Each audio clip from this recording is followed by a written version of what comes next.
Rabbi Steve Gutto led the way. An Imam went down the cereal aisle. And a priest got some help with the numbers. But this is more for $5, which means that we get two. You get two? Right, we spent $2.50, right? And there was a challenge: spend no more than $31.50.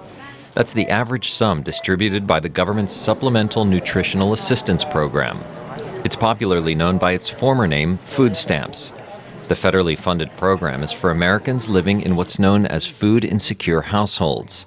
How many Americans live that way? 48 million of us. That's not 48,000, that's not 488,000, and that's not 4.8 million. It's 48 million of us who struggle under the threat of hunger every day. These clergy plan to live on the food stamp budget for 1 week, and they're calling on other Americans to do the same to protest proposed cuts to the program's 2012 budget.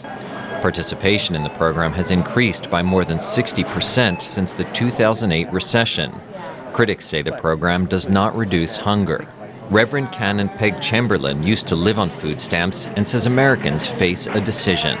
Will we be a nation of compassion, the one God calls us to, or will we be a nation of greed? Rabbi Gutto says poverty is not a popular topic for politicians. So they talk a lot about things that help the middle class, and they don't talk about things that help the poor. Sovereign and merciful Creator, giver of life.